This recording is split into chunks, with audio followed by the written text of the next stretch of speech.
Hey guys, मेरा नाम आनंद है और आप देख रहे हैं कोडिटअप। आज के इस वीडियो में हम बात करने वाले हैं जावा के एक नए प्रोग्राम के बारे में, और वो है एक ऐसा प्रोग्राम जिसमें आपको ये चेक करना है कि कोई दिया गया नंबर आर्मस्ट्रांग नंबर है या नहीं है। तो सबसे पहले हमें ये समझना पड़ेगा कि आर्मस्ट्रांग नंबर क्या होता है। तो यूजुअली देखिए, आर्मस्ट्रांग नंबर का कंसेप्ट ये कहता है कि कोई भी एक नंबर ले लीजिए। जैसे मान लीजिए मैं लेता हूं एक नंबर 153, राइट। अब आपको क्या करना है, उस नंबर के हर एक डिजिट का क्यूब निकालना है, यानी 1 का क्यूब निकालना है, फिर आपको क्या करना है 5 का क्यूब निकालना है, और फिर आपको क्या करना है 3 का क्यूब निकालना है। और उसके बाद जो भी वैल्यू है, जैसे 1 का क्यूब निकालेंगे तो 1 आएगा, 5 का क्यूब निकालेंगे तो 125 आएगा, और 3 का क्यूब निकालेंगे तो 27 आएगा। और जब आप इन तीनों को क्या कर देंगे, ऐड कर देंगे, ठीक है, और फिर से वही वैल्यू मिल जाए जो वैल्यू से आपने स्टार्ट किया था, यानी कि ये वैल्यू ओरिजिनल वैल्यू, दोनों अगर इक्वल हो जाए तो उस नंबर को हम क्या कहते हैं, आर्मस्ट्रांग नंबर कहते हैं। अब एक चीज यहां समझने वाली बात है, वो ये है कि जैसे 1 का क्यूब मैंने कहा ना क्यूब निकालने के लिए, है ना, फिर 5 का क्यूब निकालने के लिए, 3 का क्यूब निकालने के लिए, तो क्यूब ही क्यों निकालेंगे, तो उसका रीजन क्या है कि जरूरी नहीं है क्यूब निकालेंगे। जैसे आप मान लीजिए 153 है, तो आपको नंबर ऑफ डिजिट्स इसमें काउंट करने पड़ते हैं, कितने नंबर ऑफ डिजिट्स है इसमें, ठीक है। तो जो भी नंबर ऑफ डिजिट्स इसमें होगा, ध्यान रखिएगा, जितने भी नंबर ऑफ डिजिट्स है, जैसे इसमें कितना है 153 में टोटल कितने नंबर ऑफ डिजिट्स हैं, 3 हैं। तो नंबर ऑफ डिजिट्स 3 है, इसीलिए सबके क्या निकल रहे हैं, पावर 3 निकल रहे हैं। जैसे मैं एक दूसरा नंबर ले लूं, मान लीजिए 1732, मान लीजिए ये नंबर ले लेता हूं, तो इसमें टोटल नंबर ऑफ डिजिट कितना है, तो नंबर ऑफ डिजिट्स जो है इसमें जो है वो क्या है, 4 है, right. Number of digits equal to what, 4 है। यानी कि अब मुझे हर एक डिजिट का पावर 4 निकालना पड़ेगा। 7 का भी पावर 4 निकालना पड़ेगा, 3 का भी पावर 4 निकालना पड़ेगा, और 2 का भी पावर 4 निकालना पड़ेगा, और जो भी वैल्यू आए उन सबको ऐड करना पड़ेगा, और ऐड करके देखना पड़ेगा कि जो भी वैल्यू यहाँ आ रही है क्या वो ये जो ओरिजिनल वैल्यू है उसके इक्वल है। अगर इक्वल है तो ही वो है आर्मस्ट्रांग नंबर, अदरवाइज वो आर्मस्ट्रांग नंबर नहीं है। तो चलिए देखते हैं कि इस प्रोग्राम को हम कैसे सॉल्व करेंगे। तो चलिए स्टार्ट करते हैं।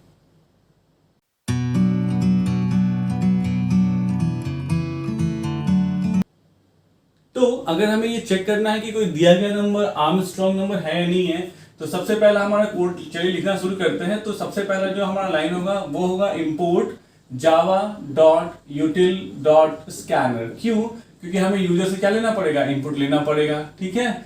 अब इसमें क्या करना है हमें, तो इसमें हमें करना है, अब क्लास बनाना है। तो मान लीजिए हम क्लास लेते हैं, और मान लीजिए क्लास का नाम ही हम लेते हैं क्या, आर्मस्ट्रांग, राइट। अब इस आर्मस्ट्रांग नाम के क्लास के अंदर आते हैं, और हम डेफिनेटली, जाहिर सी बात है कि पब्लिक स्टैटिक वॉइड में, अगर देखिए हम दो तरीके से बना सकते हैं, या तो क्लास ऑब्जेक्ट के जरिए, या तो नॉर्मली। तो अभी चूंकि हम नॉर्मली बना रहे हैं तो नॉर्मल तरीके से ही बनाएंगे। तो क्लास के अंदर आते ही सबसे पहले हम क्या स्टार्ट कर देंगे अपना, तो सबसे पहले स्टार्ट कर देंगे क्या, public, right, static void main, और ब्रैकेट में क्या करेंगे, स्ट्रिंग आर्क्स। देखिए जब मैं आपको क्लास एंड ऑब्जेक्ट पढ़ा दूंगा तो आप बड़े आसानी से जो है इसी प्रोग्राम को क्लास एंड ऑब्जेक्ट में क्या कर पाएंगे, चेंज कर पाएंगे। वो कोई बहुत बड़ी चीज नहीं होगी अगर आप ये समझ जाते हैं तो, राइट। अब आइए क्या करना है हमें सबसे पहले इंटीजर टाइप का, मान लीजिए मैं वो n ले लेता हूं, यानी वो नंबर जिसे हमें चेक करना है कि वो आर्मस्ट्रांग नंबर है या नहीं है। यहां मैं ऑब्जेक्ट बनाता हूं किसका, स्कैनर टाइप का, क्योंकि बिना स्कैनर के तो हम इनपुट ले ही नहीं सकते। तो स्कैनर टाइप का sc equal to new scanner, ठीक है। ये हो गया हमारे ऑब्जेक्ट बनाने का तरीका। और सिस्टम डॉट इन ब्रैकेट में सिस्टम का एस क्या होगा, कैपिटल होगा, राइट। अब ये आ गया हमारा sc ऑब्जेक्ट। अब हम यूजर से वैल्यू को इनपुट ले सकते हैं। तो हम मैसेज क्या प्रिंट करते हैं स्क्रीन पे कि system dot out dot print ln, यानी कि प्रिंट करते हैं हम एंटर नंबर, यानी नंबर डालिए, नंबर दीजिए जो आप चेक करना चाहते हैं कि वो आर्मस्ट्रांग नंबर है या नहीं है, ठीक है। और उसको रीड कर लेते हैं n में, तो क्या होगा n equal to sc dot क्या, नेक्स्ट इंट। ये हो गया हमारा नंबर का रीडिंग, हमने क्या कर लिया, नंबर को रीड कर लिया। अब इस नंबर को हमें चेक करना है कि ये जो है वो आर्मस्ट्रांग नंबर है या नहीं है। तो जरा ध्यान से देखिए, मान लीजिए मैं n में डालता हूं कितना, 153 डालता हूं, राइट। तो अब इस 153 को हमें चेक करना है कि ये जो है वो आर्मस्ट्रांग नंबर है या नहीं है। तो यहां पे सबसे ध्यान देने वाली बात है कि सबसे पहले हमें नंबर ऑफ डिजिट्स काउंट करना पड़ेगा, यानी कि कितना डिजिट्स है, नंबर ऑफ डिजिट्स कितने हैं इसमें।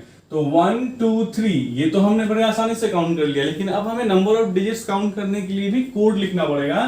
तो यहाँ पे मान लीजिए हम एक सपोज कीजिए x नहीं लूंगा क्योंकि n और x फिर सेम हो जाएगा। मान लीजिए आप यहाँ पे एक z वेरिएबल लेते हो, ठीक है, और z इक्वल टू n कर देते हैं। इसका मतलब क्या हुआ कि हमने अपने n को स्टोर कर लिया किसमें, z में, तो जो भी कुछ था किसमें, n में, वो किसमें आ गया, z में आ गया। ऐसा हमने क्यों किया, क्योंकि हमें पहले नंबर ऑफ डिजिट्स काउंट करना है, तो ओरिजिनल नंबर को हम बचा के रखेंगे। क्यों, क्योंकि लास्ट में क्या होता है, हमें जो तरीका मैंने आपको बताया 1 का क्यूब, 5 का क्यूब और 3 का क्यूब निकालने के बाद सबको ऐड करके आप चेक करेंगे कि वो ओरिजिनल नंबर के बराबर है नहीं है। तो अगर ओरिजिनल नंबर पे ही हम लूप लगा देंगे तो वो ओरिजिनल नंबर ही क्या हो जाएगी, घट जाएगी, मतलब जीरो हो जाएगी।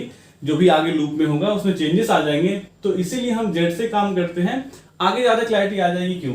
तो जेड में हमने डाल दिया एन को। अब हम यहाँ क्या करते हैं, चूंकि हमें नंबर ऑफ डिजिट्स को काउंट करना है तो हम यहाँ एक काउंट नाम का वेरिएबल ले लेते हैं, ठीक है, और काउंट को कितना पे सेट कर लेते हैं, 0 पे सेट कर लेते हैं, ठीक है। और यहाँ पे लूप लगा लेते हैं जब तक कि z इज ग्रेटर देन 0, तब तक क्या करो, count equal to count plus 1, यानी काउंट को 1 से बढ़ा लो, और साथ ही साथ z equal to z divide by 10। तो ये आप अब देखो यहाँ पे क्या करो ना, एक और लाइन लगा दो। अब यहाँ पे क्या देखो, ध्यान से देखिएगा, यहाँ पे मैं यहाँ एक लाइन लगा देता हूँ, system dot out dot print ln, ठीक है, number of digits equal to number of digits equal to क्या, प्लस काउंट।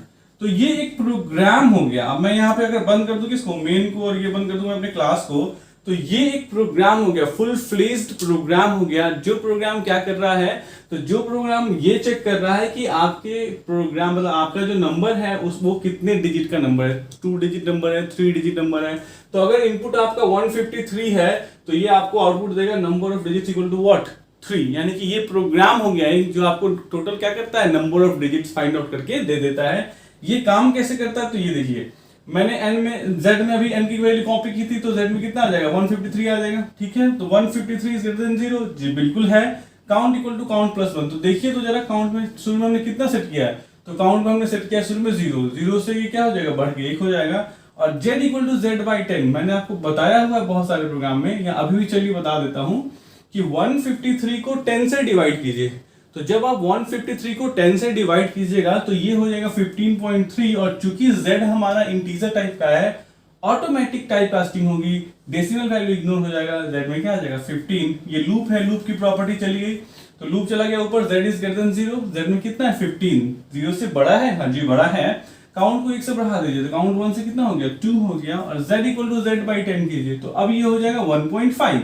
जब ये 1.5 हो गया तो ऑब्वियसली बात है, फिर से ऑटोमेटिक टाइप कास्टिंग होगी, ठीक है, क्योंकि z इंटीजर का है तो वो डेसिमल हट जाएगा, और यहाँ पे क्या आ जाएगा, 1 आ जाएगा। ऑटोमेटिक टाइप कास्टिंग कहते किसको है, देखिए z की वैल्यू तो एग्जैक्टली होनी चाहिए थी 1.5, लेकिन चूंकि z इंटीजर था तो उसने क्या किया, अपने आप ही डेसिमल वैल्यू को इग्नोर कर दिया, तो खुद से किया ना उसने, तो that is called what, automatic, यानी कि खुद से अपने आप के टाइप को चेंज कर लेना। तो ये डेसिमल वैल्यू में से हम किसने क्या किया, डेसिमल पार्ट को हटा दिया, इंटीजर को एक्सेप्ट कर लिया।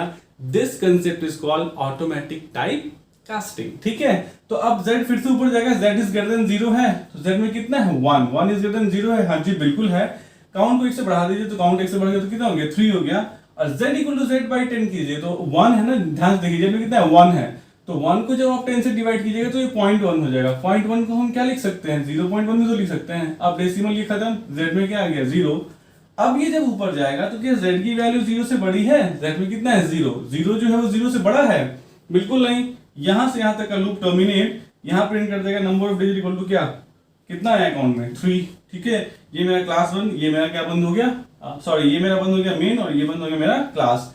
अब क्या हुआ, तो ये प्रोग्राम हो गया एक जो ये फाइंड करता है कि कोई दिए गए नंबर में कितने नंबर ऑफ डिजिट्स है। तो क्या हमारा प्रोग्राम यही कहता है कि हमें यही करना है, नहीं हमें ये नहीं करना है। ये तो मैंने आपको बता दिया कि चलिए ऐसा भी अगर कोई प्रोग्राम आए तो आप कर सकते हैं। तो यहां तक हमने क्या किया, अगर मैं इसको मिटाऊं तो यहां तक हमने नंबर ऑफ डिजिट्स को काउंट कर लिया है। तो जितना भी काउंटिंग आया वही निकालना है हमें। जैसे काउंट में अभी हमने देखा कि हमने जब अभी लूप लगाया तो जो हमारा काउंट था उसमें क्या आया है, 3 आया है।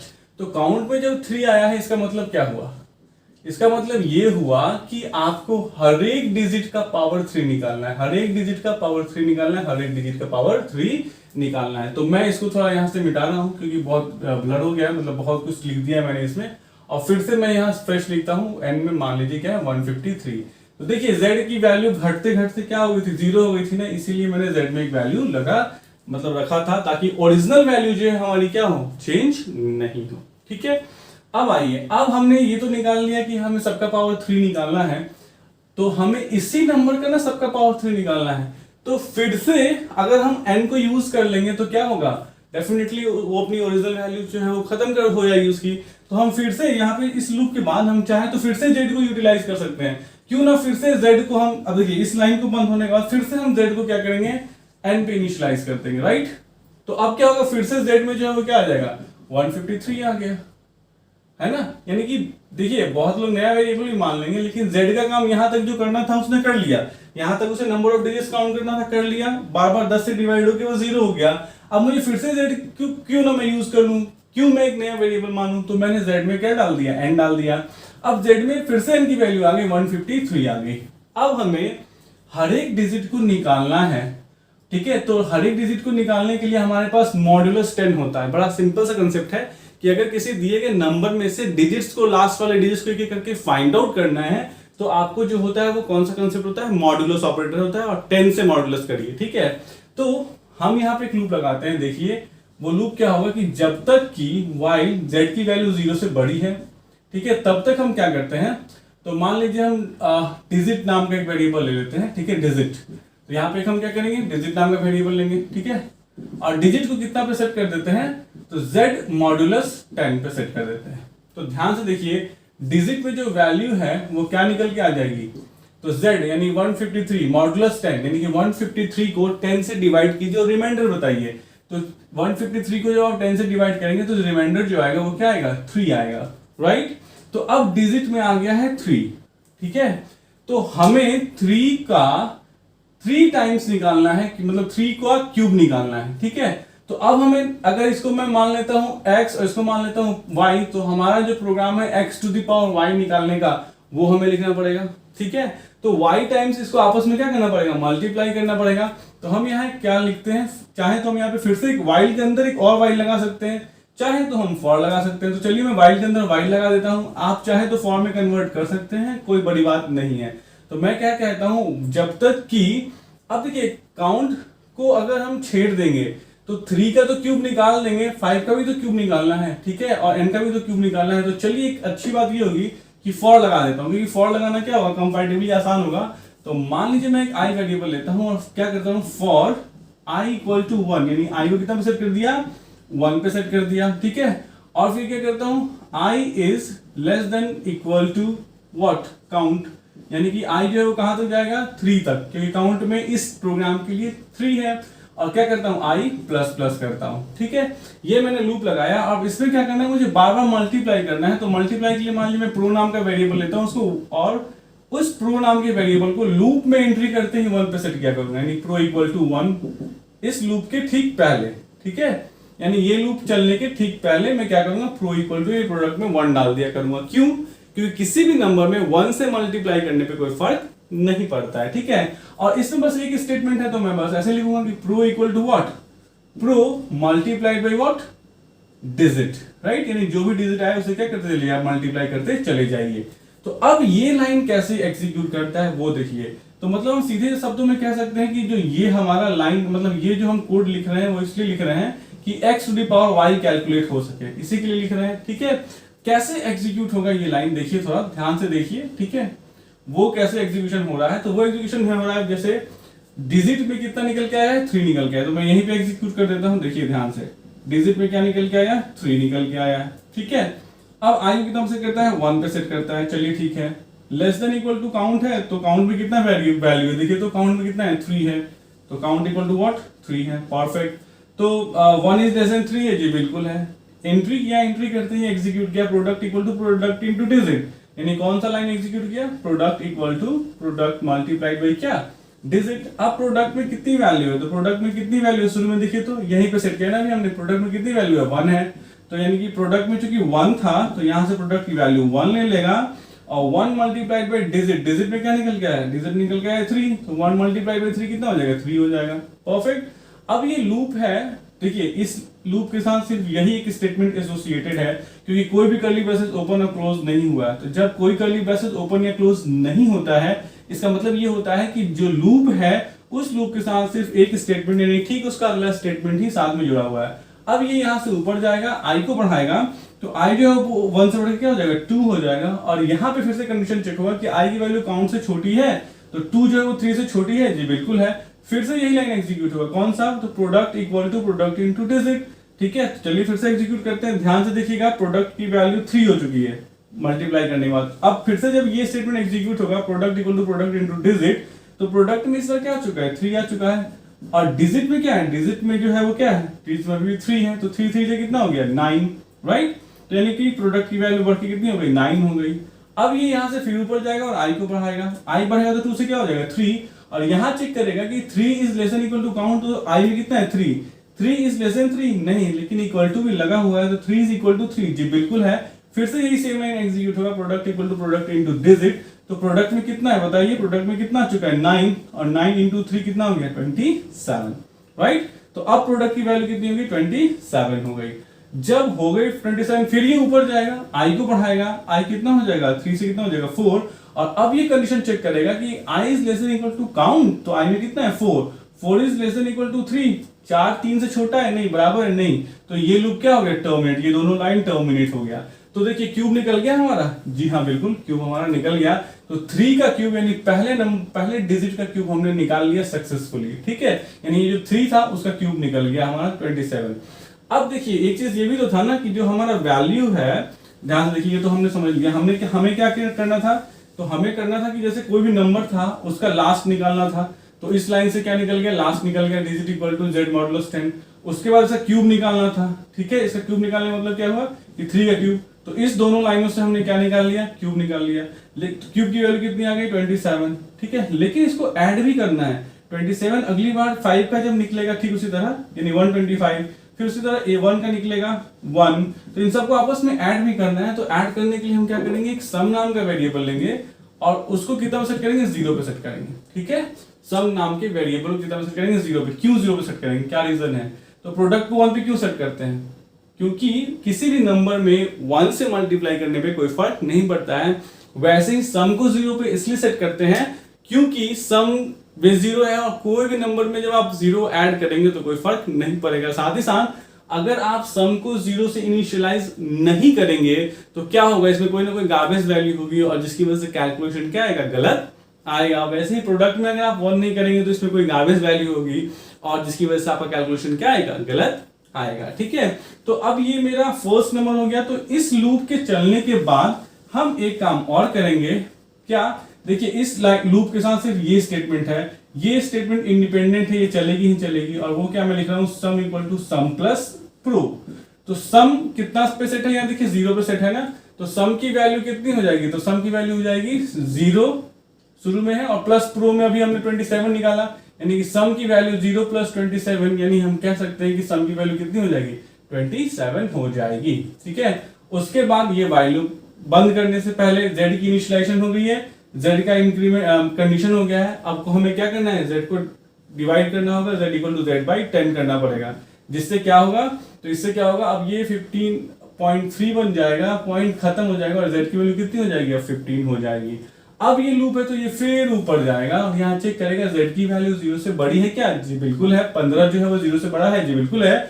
डिजिट फिर से निकलेगा, डिजिट में कितना निकल जाएगा इस बार बताइए, तो इस बार डिजिट में क्या निकलेगा, डिजिट क्या है इस बार, z मॉडुलस 10, तो 15 मॉडुलस 10 यानी क्या निकलेगा 5 निकलेगा, ठीक है।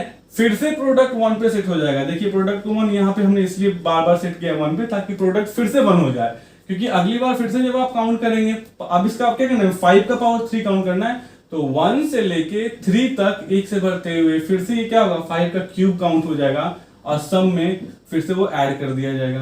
फिर z की वैल्यू 1 से जो है 10 से डिवाइड करेंगे तो अब z की वैल्यू 1 हो जाएगी, फिर से 1 का क्यूब निकलेगा और सम में क्या हो जाएगा, ऐड हो जाएगा।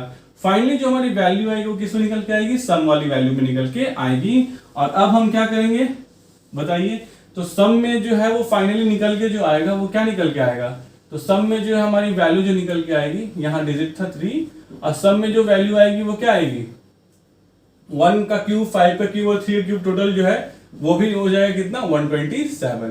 तो अब हम ये चेक करेंगे कि जो हमारे पास सम में जो वैल्यू आया है वो n के बराबर है या नहीं है। क्योंकि देखिए z के बराबर हम चेक कर सकते हैं क्या? नहीं कर सकते हैं। क्यों? क्योंकि z तो खत्म हो गया, पॉइंट लगते लगते, क्योंकि हम डिवाइड बाई 10 कर रहे हैं। और यही वजह है कि हम जो है वो एक अनदर वेरिएबल लेते हैं, दूसरा वेरिएबल लेते हैं, क्योंकि अगर हम नहीं लेंगे तो n ही खत्म हो जाता, तो फिर हम इस नंबर को ओरिजिनल के साथ चेक कैसे करते हैं? अब हम यहाँ चेक कर लेंगे अगर, ठीक है, सम में जो वैल्यू निकल के आई है वो इक्वल है किसके? n के हमारे, ठीक है। तो हम क्या प्रिंट कर देंगे? System dot out dot print Elon, क्या? System dot out dot print Elon Armstrong number, यानी कि ये क्या है? आर्मस्ट्रॉन्ग नंबर है, ठीक है। और अगर ऐसा नहीं है तो हम क्या प्रिंट कर देंगे? Else system dot out dot print Elon not Armstrong, यानी कि ये आर्मस्ट्रॉन्ग नंबर नहीं है, ठीक है। बात खत्म, ये बंद हो जाएगा हमारा मेन और ये बंद हो जाएगा हमारा क्लास। तो मतलब क्या हुआ कि ये प्रोग्राम थोड़ा सा बड़ा प्रोग्राम है। इसमें क्या करना है? बड़ा आसान सा कंसेप्ट है, बस पहले आपको नंबर ऑफ डिजिट्स काउंट कर लेना है, जो इससे हमने कर लिया। क्या कर लिया हमने? इससे नंबर ऑफ डिजिट्स को काउंट कर लिया। अब नंबर ऑफ डिजिट्स को काउंट करने के बाद हमें क्या करना है? हर एक डिजिट का क्यूब निकालना है, तो इससे हमने क्या कर लिया? क्यूब निकाल लिया, ठीक है, हर एक डिजिट का। और उसके बाद इस लाइन से हमने क्या किया? सम कर लिया, और इसमें चेक कर लिया कि जो फाइनल सम निकल के आया, क्या वो सम जो है वो n के बराबर है? अगर है तो वो आर्मस्ट्रॉन्ग है, अदरवाइज वो आर्मस्ट्रॉन्ग नहीं है।